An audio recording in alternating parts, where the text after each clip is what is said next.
വിശദമായി നോക്കാം. T P സെൻകുമാറിനെ പോലീസ് മേധാവിയായി പുനർനിയമിച്ചുകൊണ്ടുള്ള സർക്കാർ ഉത്തരവ് പുറത്തിറങ്ങി. ലോക്നാഥ് ബെഹ്റ വിജിലൻസ് ഡയറക്ടർ 4:30 ചുമതല ഏറ്റെടുക്കുമെന്ന ഉത്തരവ് കൈപ്പറ്റിയ ശേഷം ടി പി സെൻകുമാർ അറിയിച്ചു. ജീവൻ നൽകും വിശദാംശങ്ങൾ. ജീവൻ, ഉത്തരവ് സെൻകുമാർ കൈപ്പറ്റിയിരിക്കുന്നു. 4:30 ചുമതല ഏറ്റെടുക്കുമെന്ന് സെൻകുമാർ പറഞ്ഞിരിക്കുന്നു. ഈ ഉത്തരവ് എങ്ങനെയാണ് പുറത്തിറങ്ങിയിരിക്കുന്നത്? അതിൽ വിശദമാക്കുന്ന കാര്യങ്ങൾ, ഒപ്പം തന്നെ ഒറ്റ ഉത്തരവിലാണോ രണ്ട് നിയമനവും വന്നിരിക്കുന്നത്, അതോ രണ്ട് ഉത്തരവുകളാണോ? മനു, ഇന്നലെ വൈകുന്നേരത്തോടു കൂടിയാണ് ആഭ്യന്തര വകുപ്പിന്റെ ചുമതല വഹിക്കുന്ന മുഖ്യമന്ത്രി പിണറായി വിജയൻ ടി പി സെൻകുമാറിനെ പോലീസ് മേധാവി സ്ഥാനത്തേക്ക് പുനർനിയമിച്ചുകൊണ്ടുള്ള ഉത്തരവിൽ ഒപ്പുവെച്ചത്. ഇന്ന് രാവിലെയോടുകൂടി തന്നെ അതിന്റെ ഫയൽ പ്രോസസിംഗ് ആരംഭിച്ചിരുന്നു. രാവിലെ മുഖ്യമന്ത്രിയുടെ ഓഫീസിൽ നിന്നും ഫയൽ ബന്ധപ്പെട്ട സ്പെഷ്യൽ സി എന്ന രഹസ്യ സെക്ഷനിലേക്ക് അയച്ചു കൊടുക്കുകയായിരുന്നു. തുടർന്ന് അത് ചീഫ് സെക്രട്ടറിയുടെ നേരിട്ടുള്ള നിയന്ത്രണത്തിൽ പ്രവർത്തിക്കുന്ന സെക്ഷനാണ്. അവിടെ ഈ ഫയൽ പ്രോസസിംഗ് ആരംഭിച്ചതിനു ശേഷം വിവിധ മേധാവിമാർ കണ്ട് അവസാനം ഉച്ചയ്ക്ക് 1 മണിയോടുകൂടി നള്ളി നെറ്റോയുടെ മുമ്പാകെ ഫയലിന്റെ ഡ്രാഫ്റ്റ് എത്തി. തുടർന്ന് അന്തിമമായി നള്ളി നെറ്റോ ഫയലിൽ ഒപ്പുവെച്ചതിനു ശേഷമാണ് സെക്ഷനിൽ നിന്നും ഫയൽ ഉത്തരവായി പുറത്തിറങ്ങിയത്. എന്നാൽ ഉത്തരവ് പുറത്തിറങ്ങിയതായി മാധ്യമ വാർത്തകൾ ശ്രദ്ധയിൽപ്പെട്ടതിനെ തുടർന്ന് IMG നിന്നും പുറത്തേക്ക് എത്തിയ സെൻകുമാർ ഉത്തരവ് കയ്യിൽ ലഭിച്ചിട്ടില്ലെന്നും ഉത്തരവ് കയ്യിൽ ലഭിച്ചതിനു ശേഷം എപ്രകാരമായിരിക്കും താൻ ചാർജ് ഏറ്റെടുക്കുക എന്നതടക്കമുള്ള കാര്യങ്ങൾ പിന്നീട് വിശദീകരിക്കാമെന്നാണ് പറഞ്ഞത്. എന്നാൽ അനൌദ്യോഗികമായി പിന്നീട് നമുക്ക് ലഭ്യമായിരിക്കുന്ന വിവരങ്ങൾ പ്രകാരം വൈകിട്ട് 4:30 സെൻകുമാർ സംസ്ഥാന പോലീസ് മേധാവിയായി ചുമതല ഏറ്റെടുക്കും. സെൻകുമാറിന്റെയും ലോക്നാഥ് ബെഹ്റയുടെയും 2 പ്രത്യേക ഉത്തരവുകളായാണ് സെക്രട്ടേറിയറ്റിൽ നിന്നും പുറത്തിറങ്ങിയിരിക്കുന്നത്. സെൻകുമാറിന്റെ ഉത്തരവിൽ സുപ്രീം കോടതിയുടെ വിധിയുടെ പശ്ചാത്തലത്തിലാണ് നിങ്ങളെ സെൻകുമാർ സംസ്ഥാന പോലീസ് മേധാവി സ്ഥാനത്തേക്ക് പുനർനിയമിക്കുന്നത് എന്ന് വ്യക്തമായി പറയുന്നുണ്ട്. ലോക്നാഥ് ബെഹ്റയെ വിജിലൻസിന്റെ ഡയറക്ടർ റാങ്കിലേക്കും നിയമിച്ചിട്ടുണ്ട്.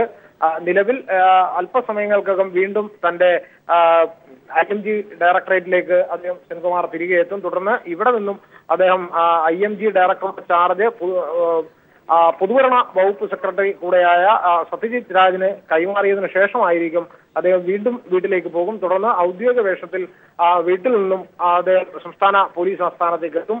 സെൻകുമാറിനെ പുതിയ പോലീസ് മേധാവിയെ സ്വീകരിക്കുന്നതിനായി സംസ്ഥാനത്തിന്റെ പല ഭാഗങ്ങളിൽ നിന്നുള്ള പോലീസ് ഉദ്യോഗസ്ഥരും ഇപ്പോൾ പോലീസ് ആസ്ഥാനത്ത് എത്തിയിട്ടുണ്ട്. അദ്ദേഹത്തിന് ഗാർഡ് ഓഫ് ഓണർ നൽകി പാരമ്പര്യ ചടങ്ങായിരിക്കും സെൻകുമാറിനെ പോലീസ് ആസ്ഥാനത്ത് സ്വീകരിക്കുക എന്നതാണ് നമുക്ക് ഇപ്പോൾ അറിയാൻ കഴിഞ്ഞിരിക്കുന്നത്. മനു, ഒപ്പം തന്നെ സ്ഥാനമൊഴിയുന്ന DGP ലോക്നാഥ് ബെഹ്റ ആ സമയത്ത് പോലീസ് ആസ്ഥാനത്ത് ഉണ്ടാകുമോ? അതിനെക്കുറിച്ചുള്ള സൂചനകൾ എങ്ങനെയാണ്? അത് സംബന്ധിച്ച് നമ്മൾ രാവിലെ തിരക്കിയപ്പോൾ ലോക്നാഥ് ബെഹ്റയോട് അടുത്ത വൃത്തങ്ങൾ നമ്മളോട് പറഞ്ഞത് ലോക്നാഥ് ബെഹ്റ തന്നെയായിരിക്കും ടി പി സെൻകുമാറിന് തന്റെ ഔദ്യോഗിക ചിഹ്നം അംശവടി ബാറ്റൺ കൈമാറുക എന്നതാണ് നമുക്ക് അറിയാൻ കഴിഞ്ഞത്.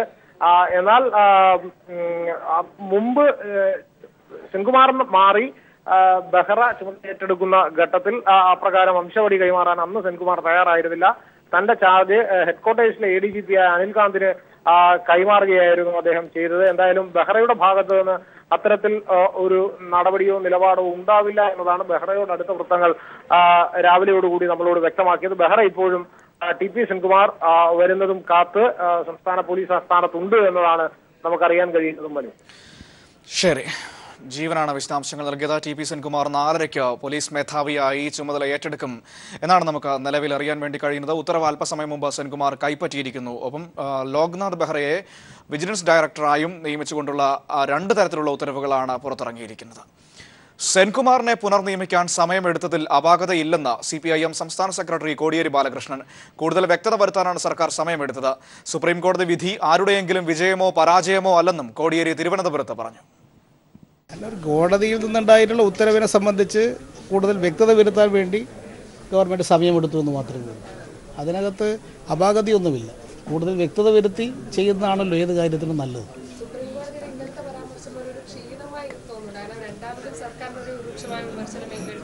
അത് ആരുടെയും ഏതെങ്കിലും ഒരു വ്യക്തിയുടെ വിജയമോ പരാജയമല്ല, നീതിയുടെ വിജയമാണ്. BJP അനുകൂല പ്രസ്താവന നടത്തിയ ലീഗ് വനിതാ നേതാവ് ഖമറുന്നിസ അൻവറിനെതിരെ നടപടി. വനിതാ ലീഗ് അധ്യക്ഷ സ്ഥാനത്ത് നിന്ന് നീക്കി KP മറിയുമ്മയ്ക്ക് താൽക്കാലിക ചുമതല നൽകി. വിവരങ്ങളുമായി സ്വാലിഹ് ചേരുന്നുണ്ട്. സ്വാലി, ഈ സംഭവം നടന്നതിന് ശേഷം ആദ്യം ഇവർക്കെതിരെ നടപടി എടുത്തിരുന്നില്ല. ലീഗ് നേതൃത്വം ഖേദം പ്രകടിപ്പിച്ചതിനെ തുടർന്ന് നടപടി വേണ്ട എന്നൊരു നിലപാടിലേക്ക് പോവുകയായിരുന്നു. പക്ഷേ അണികൾക്കിടയിൽ വ്യാപകമായ എതിർസ്വരങ്ങൾ ഉണ്ടായി. ഇതിനെ തുടർന്നാണ് ഇപ്പോൾ ഒരു നടപടിയുമായി മുഖം രക്ഷിക്കാൻ ലീഗ് നേതൃത്വം എത്തിയിരിക്കുന്നത്. മനു, BJP തിരൂർ മണ്ഡലം കമ്മിറ്റിയുടെ പണപ്പിരിവ് ഉദ്ഘാടനം ചെയ്താണ് വനിതാ ലീഗ് അധ്യക്ഷ കൂടിയായിരുന്ന ഖമറുന്നിസ അൻവർ മുസ്ലിം ലീഗിനെ വെട്ടിലാക്കിയിരുന്നത്. ഇത് സംബന്ധിച്ച് ഇന്നലെ അവർ പാണക്കാട് ഹൈദരലി തങ്ങൾക്ക് മുമ്പ് മാപ്പപേക്ഷ നൽകിയിരുന്നു, ക്ഷമാപണം നടത്തിയിരുന്നു. ഇത് നാക്കുപിഴ സംഭവിച്ചതാണ് എന്ന് കാണിച്ചായിരുന്നു മാപ്പപേക്ഷ നൽകിയിരുന്നത്. ഇത് പരിഗണിച്ച് നടപടിയെടുക്കേണ്ടതില്ല എന്ന ഒരു തീരുമാനത്തിലായിരുന്നു മുസ്ലിം ലീഗ് നേതൃത്വം. എന്നാൽ അണികൾക്കിടയിൽ വലിയ പ്രതിഷേധം ഇക്കാര്യത്തിലുണ്ടായി. BJPയുമായുള്ള മുസ്ലിം ലീഗിന്റെ അടുപ്പം ന്യായീകരിക്കാനാവാത്ത തരത്തിലേക്ക് ലീഗ് നേതൃത്വം എത്തി. അതോടൊപ്പം സോഷ്യൽ മീഡിയയിലും ലീഗിനെതിരെ വലിയ തരത്തിൽ പ്രതിഷേധങ്ങളുണ്ടായി.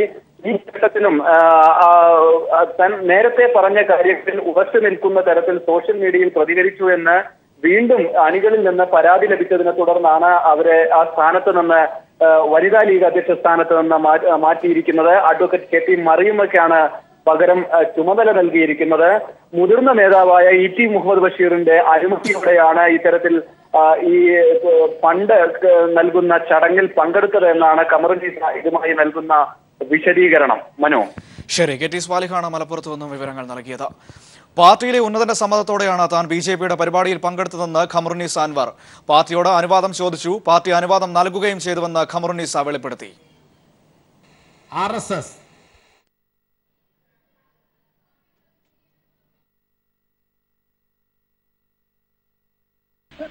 സംഭാവന നൽകിയ എന്നല്ലാതെ വേറെ ഒരു കാര്യം ഇതിലുണ്ടായിരുന്നില്ല. BJPന്റെ ഇവിടുത്തെ തിരൂർ താലൂക്കിന്റെ ആൾക്കാര് പ്രസിഡന്റ് സെക്രട്ടറി എന്നോട് വന്ന് ചോദിച്ചു, നിങ്ങൾക്ക് നിങ്ങൾ അതായത് സാമൂഹ്യ പ്രവർത്തക എന്ന നിലയിൽ നിങ്ങളുടെ കയ്യിൽ നിന്ന് ഞങ്ങൾക്ക് ആദ്യത്തെ സംഭാവന വേണം, ഞങ്ങൾ ആഗ്രഹിക്കുന്നു, അത് ഞങ്ങൾ ചെയ്യട്ടെ ചോദിച്ചപ്പോൾ ഞാൻ പറഞ്ഞു എത്രയാ സംഖ്യ ചോദിച്ചപ്പോൾ സംഖ്യ എന്റെ അല്ല പ്രശ്നം, നിങ്ങളെ കൈയോട് കിട്ടണം എന്നാണ് ഞങ്ങളുടെ ആഗ്രഹം. എന്നാണ് അതിന് ഞാൻ എന്റെ പാർട്ടിയോട് ചോദിച്ചു. പാർട്ടിയുടെ ഉന്നത നേതാവിന്റെ അഭിപ്രായം ചോദിച്ചിട്ടാണ് ഞാൻ ചെയ്തിരിക്കുന്നത്.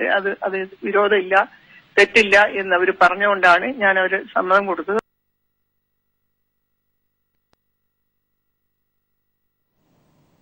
മുസ്ലിം ലീഗ് വർഗീയ കക്ഷികൾക്ക് കീഴടങ്ങിയെന്ന് കോടിയേരി ബാലകൃഷ്ണൻ. ഇക്കണക്കിന് പോയാൽ BJPയുടെ അടുത്ത ഫണ്ട് വിതരണ ഉദ്ഘാടനം പാണക്കാട് തങ്ങൾ നിർവഹിക്കേണ്ടി വരുന്ന അവസ്ഥയാണെന്നും കോടിയേരി പറഞ്ഞു. RSS നിയന്ത്രിക്കുന്ന BJP രാജ്യത്ത് മേധാവിത്വം സ്ഥാപിച്ചുകൊണ്ട് സമൂഹത്തെ ആകെ വർഗീയവൽക്കരിക്കാൻ ശ്രമിച്ചുകൊണ്ടിരിക്കുകയും ഇനി ഇതിനെ കീഴ്പ്പെടുക മാത്രമേ വഴിയുള്ളൂ എന്ന ചിന്ത ചില വിഭാഗങ്ങൾക്കിടയിൽ രൂപപ്പെട്ടു വരികയും ചെയ്യുകയാണ്. അതിൻ്റെ പ്രത്യക്ഷ തെളിവാണ് മുസ്ലിം ലീഗിൻ്റെ വനിതാ ലീഗിൻ്റെ പ്രസിഡന്റ് BJPയുടെ പ്രവർത്തന ഫണ്ട് ഉദ്ഘാടനം ചെയ്യുന്ന അവസ്ഥ നമ്മുടെ സംസ്ഥാനത്തുണ്ടായി. ഈ നിലയിൽ പോയാൽ അടുത്ത വർഷമാകുമ്പോൾ BJPയുടെ പ്രവർത്തന ഫണ്ട് പാണക്കാട് തങ്ങൾ ഉദ്ഘാടനം ചെയ്യുന്ന അവസ്ഥ നാട്ടിലുണ്ടാവും. ഡിവൈഎസ്പിമാരെ മാറ്റിയത് അസാധാരണ നടപടിയെന്ന് രമേശ് ചെന്നിത്തല. CPI ആണ് ശരിയായ ഇടതുപക്ഷ നിലപാടുമായി മുന്നോട്ട് പോകുന്നതെന്നും ചെന്നിത്തല കൊല്ലത്ത് പറഞ്ഞു. ഇത് വളരെ അസാധാരണമായ ഒരു നടപടിയാണ്. പ്രധാനപ്പെട്ട കേസുകൾ അട്ടിമറിക്കാനും അതോടൊപ്പം തന്നെ നിയമവാഴ്ചയെ അട്ടിമറിക്കാനുമുള്ള ശ്രമമായിട്ടാണ് നമുക്കിതിനെ കാണുന്നത്. കേരള പോലീസിൻ്റെ ചരിത്രത്തിൽ ഇത്രയും വ്യാപകമായ ഒരു സ്ഥലമാറ്റം ഒരിക്കലും ഉണ്ടായിട്ടില്ല. CPI പലതും ജനപക്ഷത്ത് നിന്നുകൊണ്ടുള്ള അഭിപ്രായങ്ങളാണ് അവർ പുറപ്പെടുവിക്കുന്നത്. LDFിലേക്ക് പുതിയ കക്ഷികളെ എടുക്കുന്നില്ലെന്ന് കോടിയേരി ബാലകൃഷ്ണൻ. കോട്ടയത്തേത് പ്രാദേശിക വിഷയം മാത്രമെന്നും കോടിയേരി UDFനെ ശിഥിലീകരിക്കാനുള്ള ഏതവസരവും ഉപയോഗിക്കുമെന്നും CPIയുടെ പ്രസ്താവന തെറ്റിദ്ധാരണ മൂലമെന്നും കോടിയേരി പറഞ്ഞു. ഇടതുപക്ഷ ജനാധിപത്യ മുന്നണിയിൽ പുതിയൊരു കക്ഷിയെ ഉൾപ്പെടുത്താൻ ഇപ്പോൾ തീരുമാനിച്ചിട്ടില്ല. ഇടതുപക്ഷ ജനാധിപത്യ മുന്നണിയായിട്ട് തന്നെ പ്രവർത്തിക്കും.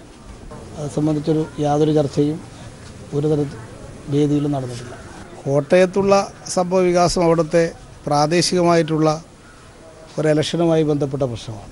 അല്ല, രാഷ്ട്രീയ സഖ്യമായിട്ടത് വികസിപ്പിക്കാൻ ഉദ്ദേശിക്കുന്നില്ല. അവിടെ ആ ഇലക്ഷൻ്റെ ഭാഗമായിട്ടുണ്ടായിട്ടുള്ള ഒരു നീക്കുപോക്ക് മാത്രമാണ് അവിടെ ഉണ്ടായിട്ടുള്ളത്. രാഷ്ട്രീയ അനിശ്ചിതത്വം നിലനിർത്തി മാണി കോൺഗ്രസിൽ ഭിന്നത രൂക്ഷം. പാർട്ടിക്കുള്ളിൽ നടക്കുന്ന ചില കാര്യങ്ങളിൽ അതൃപ്തിയുണ്ടെന്ന് PJ ജോസഫ് വിഭാഗം. തിങ്കളാഴ്ച ചേരുന്ന പാർലമെന്ററി പാർട്ടി യോഗത്തിൽ പങ്കെടുക്കുമെന്നും UDFനൊപ്പം നിൽക്കണമോ എന്ന കാര്യത്തിൽ പിന്നീട് തീരുമാനമെന്നും PJ ജോസഫ് പറഞ്ഞു. കലുഷിതമായ കേരള കോൺഗ്രസ് രാഷ്ട്രീയത്തെ 2 ദിനം കൂടി മുൾമുനയിൽ നിർത്തുന്ന നിലപാടാണ് PJ ജോസഫ് ഇന്ന് സ്വീകരിച്ചത്. പാർട്ടിക്കുള്ളിൽ KM മാണിയും മകൻ ജോസ് കെ മാണിയും സ്വീകരിക്കുന്ന നിലപാടുകളെ ഉൾക്കൊള്ളാൻ തയ്യാറല്ല എന്ന സൂചന തന്നെയാണ് ജോസഫ് പങ്കുവെക്കുന്നത്. പാർട്ടി തീരുമാനങ്ങൾക്ക് ഏകസ്വരമെന്ന KM മാണിയുടെ വാദം തള്ളിയാണ് ചില കാര്യങ്ങളിൽ അസംതൃപ്തിയുണ്ടെന്ന് PJ ജോസഫ് തുറന്നടിക്കുന്നത്. അല്ല, ചില കാര്യങ്ങളിലൊക്കെ വ്യത്യാസം തിങ്കളാഴ്ച തിരുവനന്തപുരത്ത് വെച്ച് ചർച്ച ചെയ്യും. കേരള കോൺഗ്രസ് UDF വിടാനുള്ള തീരുമാനം മുതൽ കോട്ടയം സംഭവം വരെയുള്ള വിഷയങ്ങളിലെ അതൃപ്തിയാണ് ഇന്നലെ KM മാണി വിളിച്ചു ചേർത്ത പാർലമെന്ററി പാർട്ടി യോഗത്തിൽ നിന്നും വിട്ടുനിൽക്കാൻ കാരണമായതെന്നാണ് PJയുടെ വാക്കുകളിലൂടെ വ്യക്തമാകുന്നത്. തിങ്കളാഴ്ച തിരുവനന്തപുരത്ത് ചേരാനിരിക്കുന്ന പാർലമെന്ററി പാർട്ടി യോഗത്തിൽ തങ്ങൾക്കുള്ള വിയോജിപ്പ് PJ ജോസഫ് വിഭാഗം തുറന്നു പറയും. അഭിപ്രായ വ്യത്യാസങ്ങളുണ്ട്. കാരണം ഇപ്പൊ ഇത്തരത്തിൽ വന്ന ചില ഈ കാര്യങ്ങളെ കുറിച്ചുള്ളതുണ്ട്. പക്ഷെ പാർട്ടിയിൽ ഭിന്നതയൊന്നും അതിന്റെ പേരിലില്ല. വ്യത്യസ്തമായ അഭിപ്രായങ്ങളുണ്ട്. അത് പാർട്ടിപരമായി കാര്യങ്ങൾ ചർച്ച ചെയ്ത ശേഷം ബാക്കി ആ കാര്യങ്ങളെ കുറിച്ച് പറയാം. ജോസ് കെ മാണിയുടെ അപ്രമാണിത്വം അംഗീകരിക്കേണ്ടതില്ലെന്ന നിലപാട് തന്നെയാകും യോഗത്തിൽ PJ വിഭാഗം സ്വീകരിക്കുക. ഇതിനിടെ ഉമ്മൻചാണ്ടി അടക്കമുള്ള നേതാക്കളുമായി PJ സംസാരിച്ചു. ഇതാണ് UDFിലേക്കുള്ള മടക്കയാത്ര സംബന്ധിച്ച വിഷയത്തിൽ തീരുമാനം പിന്നീടെന്ന ജോസഫിന്റെ വാക്കുകൾ സൂചിപ്പിക്കുന്നത്. News bureau, Idukki. KM മാണിയോടുള്ള കോൺഗ്രസ് നിലപാടിൽ മാറ്റമില്ലെന്ന് ഉമ്മൻചാണ്ടി. കോട്ടയത്ത് മാണി സ്വീകരിച്ച നിലപാടിൽ കടുത്ത അമർഷം രേഖപ്പെടുത്തുന്നുവെന്നും കേരള കോൺഗ്രസിനുള്ളിൽ തന്നെ ഇക്കാര്യത്തിൽ അഭിപ്രായ ഭിന്നതയുണ്ടെന്നും ഉമ്മൻചാണ്ടി പറഞ്ഞു. കോൺഗ്രസിന്റെ നിലപാട് വളരെ വ്യക്തമാണ്. ഈ കാര്യത്തിൽ കോട്ടയം ജില്ലാ പഞ്ചായത്ത് പ്രസിഡന്റ് രാജിവെക്കുന്നതിന് മുമ്പ് അവരോട് ഈ കാര്യം സംസാരിച്ചു. അവരുടെ കൂടി അംഗീകാരം, കാരണം അവരുടെ കൂടി ഒരു മുന്നണിയാണ്, അവരുടെ കൂടി അംഗീകാരത്തോടു കൂടിയാണ് രാജിവെക്കുന്നത് പോലും. അത് കഴിഞ്ഞ് 14 പേരും ഒന്നിച്ച് വോട്ട് ചെയ്യാൻ തീരുമാനിച്ചു. അത് കഴിഞ്ഞതിന് ശേഷം ആരോടും ഒന്നും പറയാതെ എടുത്ത ഒരു നടപടി കടുത്ത അമർഷം ഉണ്ടാക്കിയിട്ടുണ്ട്. അത് ഞങ്ങൾ ശക്തമായ രീതിയിൽ അതിൻ്റെ വികാരം പ്രകടിപ്പിച്ചിട്ടുണ്ട്. KM മാണിയുമായുള്ള സഹകരണത്തിൽ പരിശോധിച്ച ശേഷം പ്രതികരിക്കാമെന്ന് CPIM general secretary Sitaram Yechury. സംശുദ്ധമായ മതേതര നിലപാടുള്ള ആളായിരിക്കണം രാഷ്ട്രപതി സ്ഥാനാർത്ഥിയെന്നും യെച്ചൂരി തിരുവനന്തപുരത്ത് പ്രതികരിച്ചു. Let me find out what is happening. I've just come here. So let me find out what is happening here, local body elections, what they have done. So that's why I said, as far as Kerala is concerned, let me find out. I've just arrived. As far as the President of India is concerned, the presidential elections, we think the situation in the country is such that we require a person with impeccable secular credentials to occupy the post of the president today. So we are talking to all the secular opposition parties and with an idea of finding a common candidate. Kottayam വിഷയത്തിൽ വിശദീകരണവുമായി CPIM മുഖപത്രം Deshabhimani. കോട്ടയത്ത് CPIM സ്വീകരിച്ചത് UDFനെയും BJPയെയും പരാജയപ്പെടുത്തുക എന്ന തദ്ദേശ തെരഞ്ഞെടുപ്പിലെ LDF നിലപാടാണ്. കോൺഗ്രസ് തോറ്റതിൽ ആർക്കും വേവലാതി വേണ്ടെന്നും മുഖപ്രസംഗത്തിൽ പറയുന്നു. കോൺഗ്രസും കേരള കോൺഗ്രസും തമ്മിൽ നടന്ന തെരഞ്ഞെടുപ്പിൽ കോൺഗ്രസിനെ ജയിപ്പിക്കേണ്ട ബാധ്യത LDFന് ഇല്ലെന്നും മുഖപ്രസംഗം. കോൺഗ്രസ് തോറ്റതിന് ഇത്ര വേവലാതിയോ എന്ന തലക്കെട്ടിലാണ് ദേശാഭിമാനി ഇന്നത്തെ മുഖപ്രസംഗം പ്രസിദ്ധീകരിച്ചിരിക്കുന്നത്. കോട്ടയം ജില്ലാ പഞ്ചായത്ത് തെരഞ്ഞെടുപ്പിൽ കോൺഗ്രസിനുണ്ടായ പരാജയം ആ പാർട്ടിയെയും UDFനെയും വിഷമിപ്പിക്കുന്നതിൽ അത്ഭുതത്തിന് അവകാശമില്ല. എന്നാൽ ഞങ്ങളുടെ സഹജീവികളിൽ ഉൾപ്പെടെ ഇത് അസ്വസ്ഥത ഉണ്ടാക്കുന്നത് എന്തുകൊണ്ടാണെന്ന് മുഖപ്രസംഗം ചോദിക്കുന്നു. കഴിഞ്ഞ തദ്ദേശ തെരഞ്ഞെടുപ്പിൽ ഇടതുപക്ഷ ജനാധിപത്യ മുന്നണി ചർച്ച ചെയ്തെടുത്ത തീരുമാനത്തിൽ പ്രധാനപ്പെട്ട ഒന്നാണ് UDFനെയും BJPയെയും പരാജയപ്പെടുത്തുക എന്നത്. ഈ ലക്ഷ്യം മുൻനിർത്തി കോൺഗ്രസും BJPയും ഒഴികെയുള്ള വ്യക്തികളെയും സഹകരിക്കാവുന്ന ഗ്രൂപ്പുകളിൽ നിന്നുള്ളവരെയും സ്ഥാനാർത്ഥികളാക്കാമെന്നും അന്ന് ഇടതുപക്ഷ ജനാധിപത്യ മുന്നണി തീരുമാനിച്ചിരുന്നു. അന്നത്തെ നിലപാടിലൂന്നിയ കാര്യം തന്നെയാണ് കോട്ടയത്ത് കണ്ടതെന്നും മുഖപ്രസംഗത്തിൽ വിശദീകരിക്കുന്നു. പ്രസിഡന്റ് രാജിവെച്ചതിനെ തുടർന്ന് നടന്ന തെരഞ്ഞെടുപ്പിൽ UDF ഒരു വശത്തും നേരത്തെ UDFന്റെ ഭാഗമായിരുന്ന കേരള കോൺഗ്രസ് എം മറുവശത്തുമായി മത്സരിക്കാനിറങ്ങി. അവിടെ CPIMനോ ഇടതുപക്ഷ ജനാധിപത്യ മുന്നണിക്കോ ഭൂരിപക്ഷമില്ല. ഈ സാഹചര്യത്തിൽ കോൺഗ്രസിനെ ജയിപ്പിക്കണോ എന്ന ചോദ്യം തന്നെയാണ് അവിടെ ഉയരുക. കോൺഗ്രസിനെ ജയിപ്പിക്കേണ്ട രാഷ്ട്രീയ ഉത്തരവാദിത്വം ഇടതുപക്ഷ ജനാധിപത്യ മുന്നണിക്ക് ഉണ്ടോ എന്ന ചോദ്യവും പ്രസക്തമാണെന്നും മുഖപ്രസംഗത്തിൽ പറയുന്നു. UDFനെയും BJPയെയും ദുർബലപ്പെടുത്തുകയെന്ന നിലപാടിലൂന്നിയ സമീപനമാണ് കോട്ടയത്തുണ്ടായത്. അതിനെതിരെയാണ് വിവിധ കേന്ദ്രങ്ങളിൽ നിന്ന് ആക്ഷേപമുയർന്നത്. ഇത് ഇടതുപക്ഷ ജനാധിപത്യ മുന്നണിയെ ശക്തിപ്പെടുത്തുകയെന്ന ലക്ഷ്യത്തിൽ ഊന്നിയുള്ളതാണെന്ന് കരുതാൻ ഉള്ള മൗഢ്യം ആർക്കും ഉണ്ടാകില്ലെന്നും പത്രം പറയുന്നു. കോട്ടയം മറയാക്കി CPIMനെതിരെ ഉയർത്തുന്ന ആക്ഷേപങ്ങൾ കോൺഗ്രസിന് ജയിക്കാനും കോൺഗ്രസിനെ ജയിപ്പിക്കാനുമുള്ള ശ്രമങ്ങൾ വിഫലമായതിന്റെ വികാരപ്രകടനങ്ങളായി മാത്രമേ കാണാനാകൂ എന്നും പത്രം ചൂണ്ടിക്കാട്ടുന്നു. News desk. ദക്ഷിണ ദില്ലിയിലെ തുഗ്ലക്കാബാദിൽ വൻ വാതക ചോർച്ച. 200ഓളം സ്കൂൾ വിദ്യാർത്ഥിനികളെ വിവിധ ആശുപത്രികളിൽ പ്രവേശിപ്പിച്ചു. സ്ഥലവാസികളെ മാറ്റിപ്പാർപ്പിച്ചു. സ്ഥിതി നിയന്ത്രണ വിധേയമായെന്ന് പോലീസ് അറിയിച്ചു. ദില്ലി സർക്കാരും കേന്ദ്ര സർക്കാരും വാതക ചോർച്ചയെക്കുറിച്ച് അന്വേഷണത്തിന് ഉത്തരവിട്ടു. തുഗ്ലക്കാബാദിലെ പ്രഹ്ലാദ്പുരിയിലാണ് ഇന്ന് രാവിലെയോടെ ഭീതി പരത്തി ഗ്യാസ് ചോർന്നത്. വ്യാവസായിക ആവശ്യങ്ങൾക്കായി കൊണ്ടുവന്ന ഗ്യാസ് കണ്ടെയ്നറിൽ നിന്നും ചോരുകയായിരുന്നു. രാവിലെ 7 മണിയോടെയാണ് സംഭവം. പരീക്ഷ നടക്കുകയായിരുന്ന സമീപത്തെ റാണി ചാൻസി സർവോദയ കന്യാ വിദ്യാലയത്തിലെ നിരവധി വിദ്യാർത്ഥിനികൾക്കടക്കം അസ്വസ്ഥത അനുഭവപ്പെട്ടു. നാട്ടുകാരും പോലീസ് നടത്തിയ രക്ഷാപ്രവർത്തനത്തെ തുടർന്ന് 200ഓളം വിദ്യാർത്ഥികളെ 3 ആശുപത്രികളിലായി പ്രവേശിപ്പിച്ചു. കണ്ണുനീറ്റിലും തൊണ്ടവേദനയും അനുഭവപ്പെടുന്നതായി വിദ്യാർത്ഥിനികൾ അറിയിച്ചതിനെ തുടർന്ന് പ്രാഥമിക ശുശ്രൂഷകൾ നൽകി. ആരുടെയും സ്ഥിതി ഗുരുതരമല്ലെന്ന് ആശുപത്രി അധികൃതർ അറിയിച്ചു. ദില്ലി ഉപമുഖ്യമന്ത്രി മനീഷ് സിസോദിയ സ്ഥലത്തെത്തി. ഗ്യാസ് ചോർച്ചയെക്കുറിച്ച് അന്വേഷണത്തിന് ദില്ലി മുഖ്യമന്ത്രി അരവിന്ദ് കെജ്രിവാൾ ഉത്തരവിട്ടു. കേന്ദ്ര ആരോഗ്യ മന്ത്രാലയവും സംഭവത്തെക്കുറിച്ച് അന്വേഷണം ആരംഭിച്ചിട്ടുണ്ട്. News bureau, Delhi. കടുത്ത വരൾച്ചയിൽ ക്ഷീരമേഖലയെ പിടിച്ചു നിർത്താൻ കാര്യക്ഷമമായ പദ്ധതികൾ ആവിഷ്കരിക്കുകയാണ് വയനാട്ടിലെ ചെറുകിട ക്ഷീരസംഘങ്ങൾ. ബത്തേരിയിലെ വയനാട് മിൽക്ക് വരൾച്ചാ സഹായമായി തങ്ങളുടെ കർഷകർക്ക് വിതരണം ചെയ്തത് 1.74 കോടി രൂപയാണ്. സുസ്ഥിര ക്ഷീരവികസനത്തിനായി തീറ്റപ്പുൽ കൃഷിയിലേക്ക് ഉൾപ്പെടെ ഇത്തരം ക്ഷീരസംഘങ്ങൾ വ്യാപകമായി ശ്രദ്ധ കേന്ദ്രീകരിക്കുകയാണ്. ഇത്തവണത്തെ കടുത്ത വേനൽ വയനാട്ടിലെ ക്ഷീരോത്പാദനത്തെ കാര്യമായി ബാധിച്ചിരുന്നു. ഈ പ്രതിസന്ധികൾക്കിടയിലും ഭാവനാപൂർണമായ പദ്ധതികൾ കൊണ്ട് ക്ഷീരമേഖലയ്ക്ക് കരുത്തുപകരുകയാണ് സുൽത്താൻ ബത്തേരി പാൽ വിതരണ സഹകരണ സംഘം. 90 ലക്ഷം രൂപയാണ് കഴിഞ്ഞ വർഷം സംഘത്തിന് കീഴിലുള്ള ഒരു മുനിസിപ്പാലിറ്റിയിലും 2 പഞ്ചായത്തുകളിലും വേനൽക്കാല ആശ്വാസമായി വിതരണം ചെയ്തതെങ്കിൽ ഇത്തവണ കടുത്ത വേനലിനെ കണക്കിലെടുത്ത് മറ്റു പ്രവർത്തനങ്ങൾ മാറ്റിവെച്ച് 145 ലക്ഷം രൂപ വിതരണം ചെയ്തു. പശുക്കൾക്ക് ഇൻഷുറൻസ് മറ്റും ഏർപ്പെടുത്തുകയും ചെയ്തു. സുസ്ഥിര ക്ഷീരവികസനം ലക്ഷ്യമാക്കി വരൾച്ചാ പ്രതിരോധ പ്രവർത്തനങ്ങൾ കൂടി ഏറ്റെടുക്കുകയാണിവർ. സംഘം പ്രസിഡന്റ് കെ പൗലോസ്. വീണ്ടും ഈ 145 ലക്ഷം രൂപ കൊണ്ട് മാത്രം കൃഷിക്കാർക്ക് ഈ മേഖലയിൽ പിടിച്ചു നിൽക്കുന്നില്ല. ഇനി കൂടുതൽ ഞാൻ നേരത്തെ പറഞ്ഞ പോലെ തന്നെ കൂടുതൽ സഹായങ്ങൾ ചെയ്യുന്നതിന് വേണ്ടിയുള്ള പ്രവർത്തനം നടത്തിക്കൊണ്ടിരിക്കുകയാണ്. അപ്പോൾ നമ്മൾ ഇപ്പോൾ ഉദ്ദേശിക്കുന്ന ഒരു കാര്യം എന്നുള്ള നിലക്ക് നമ്മുടെ സുൽത്താൻ ബത്തേരി സൊസൈറ്റിക്ക് കീഴിൽ ഇപ്പോൾ നമുക്ക് 3 ഏക്കർ സ്ഥലമുണ്ട്. ആ സ്ഥലത്ത് പച്ചപ്പുല്ല് കൃഷി നട്ടുപിടിപ്പിക്കാൻ വേണ്ടി അതിലുള്ള പ്രവർത്തനങ്ങൾ നടത്തിക്കൊണ്ടിരിക്കുകയാണ്. ഈ വരൾച്ചയെ പ്രതിരോധിക്കുന്നതിന് വേണ്ടി പുല്ല് നട്ടുപിടിപ്പിക്കാനുള്ള ശ്രമം കൂടി നമ്മുടെ സ്വന്തമായ സ്ഥലമാണ്. 3 ഏക്കർ സ്ഥലം, ഇതിൻ്റെ തൊട്ടപ്പുറത്ത് 3 ഏക്കർ സ്ഥലമുണ്ട്. അതിൽ നമ്മളിപ്പോൾ പച്ചപ്പുല്ല് നട്ടുപിടിപ്പിച്ച് കൃഷിക്കാർക്ക് കഴിയുന്ന രൂപത്തിലേക്ക്, അതുകൊണ്ട് തികഞ്ഞിട്ടല്ല എന്നാൽ പോലും കൃഷിക്കാർക്ക് വിതരണം ചെയ്യാൻ വേണ്ടി നമ്മൾ തീരുമാനിച്ചിട്ടുണ്ട്. കഴിഞ്ഞ ഡിസംബറിൽ തന്നെ വരൾച്ചാ പ്രതിരോധ പ്രവർത്തനങ്ങൾക്ക് സംഘം തുടക്കം കുറിച്ചിരുന്നു. തീറ്റപ്പുൽ കൃഷി വ്യാപകമാക്കുവാനും ഇതര ക്ഷീരകർഷക ക്ഷേമ പദ്ധതികൾ തയ്യാറാക്കുന്നതിനുമുള്ള പ്രവർത്തനങ്ങൾ ഇപ്പോൾ നടന്നുവരുന്നു. കടുത്ത വേനൽ പിന്നിടുമ്പോഴും നിലവിൽ 27,000 ലിറ്റർ പാൽ ഉൽപ്പാദിപ്പിക്കുന്നുണ്ട് സംഘം. വരൾച്ചയിൽ ജില്ലയിലെ മറ്റു മേഖലകളിൽ ക്ഷീരോത്പാദനം കാര്യമായി കുറഞ്ഞുവെങ്കിലും ബത്തേരി പിടിച്ചു നിന്നത് ഇത്തരം പ്രവർത്തനങ്ങൾ കൊണ്ടുകൂടിയാണ്. News bureau, Wayanad. നാടിന് നന്മയുടെ സന്ദേശം നൽകി മാതൃകയാവുകയാണ് പാലക്കാട് കല്ലടിക്കോട് സ്റ്റേഷനിലെ SI CR രാജേഷ് കുമാർ. ജലാശയങ്ങളിൽ ജീവൻ പൊലിയാതിരിക്കാൻ സ്റ്റേഷൻ പരിധിയിലെ കുട്ടികളെ അവധിക്കാലത്ത് നീന്തൽ പരിശീലിപ്പിച്ചാണ് SI നാട്ടുകാരുടെ പ്രിയങ്കരനാകുന്നത്. തുപ്പനാട് പുഴയിൽ രാവിലെ 8:30 SI CR രാജേഷ് കുമാറിനൊപ്പം എത്തുന്ന കുട്ടികൾക്ക് ഒരു ലക്ഷ്യമേയുള്ളൂ: ഈ വേനലവധിക്കാലത്ത് നീന്തൽ പഠിക്കണം. SI ആവിഷ്കരിച്ച നീന്തൽ പരിശീലനത്തിന് നാട്ടുകാരുടെ വലിയ പിന്തുണയുണ്ട്. 18 കുട്ടികളാണ് ആദ്യ ദിനം എത്തിയതെങ്കിൽ 3-ാം ദിവസം 26 പേർ നീന്തൽ പഠിക്കാനെത്തി. 1.5 മണിക്കൂർ നീളുന്ന പരിശീലനം ഒരാഴ്ച കൊണ്ട് പൂർത്തിയാക്കാനാണ് പദ്ധതി. ഫയർഫോഴ്സ് സർവീസിലെ അനുഭവമാണ് ഇത്തരമൊരാശയത്തിന് വഴിയൊരുക്കിയതെന്ന് രാജേഷ് കുമാർ പറഞ്ഞു. ഞാൻ ഫയർഫോഴ്സിൽ 6 വർഷത്തോളം ജോലി ചെയ്തിരുന്നു. ഒത്തിരി അപകട സ്ഥലങ്ങളിൽ നമ്മൾ കണ്ടിട്ടുണ്ട്.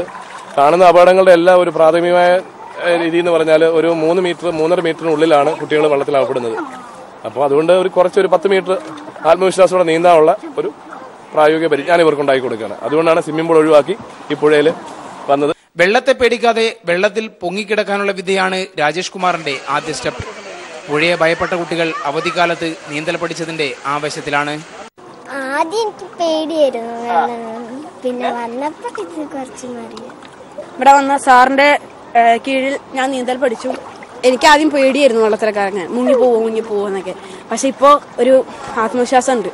പുഴകളും കുളങ്ങളും മറ്റ് ജലസ്രോതസ്സുകളും സംരക്ഷിക്കേണ്ടതിന്റെ പ്രാധാന്യം കുട്ടികൾക്ക് പകർന്നു നൽകുക കൂടിയാണ് ഈ വെള്ളത്തിലെ കളിയിലൂടെ രാജേഷ് കുമാർ ലക്ഷ്യമിടുന്നത്. News bureau, Palakkad. Samsung Galaxy സീരീസിലെ പുതിയ മോഡലുകളായ ഗാലക്സി S8, S8 Plus എന്നിവയുടെ ലോഞ്ചിങ് കോഴിക്കോട് 3G മൊബൈൽ വേൾഡിന്റെ ഹൈലൈറ്റ് മാൾ ഷോറൂമിൽ നടന്നു. ഫുട്ബോൾ താരം മുഹമ്മദ് റാഫിയാണ് ഫോണുകളുടെ വിപണന ഉദ്ഘാടനം നിർവഹിച്ചത്. Samsung zonal manager Sajeesh Jose, Nirmala associates managing director K Balakrishnan, RG Vishnu, 3G marketing general manager Anees CR, operations general manager Nadir CKV തുടങ്ങിയവർ പങ്കെടുത്തു. നിലവിൽ 50ഓളം ഷോറൂമുകളാണ് 3G മൊബൈൽ വേൾഡിനുള്ളത്. 2019ഓടെ കേരളത്തിലെ ഷോറൂമുകളുടെ എണ്ണം 100 ആക്കി ഉയർത്തുക എന്നതാണ് ലക്ഷ്യമെന്ന് മാനേജ്മെന്റ് അറിയിച്ചു.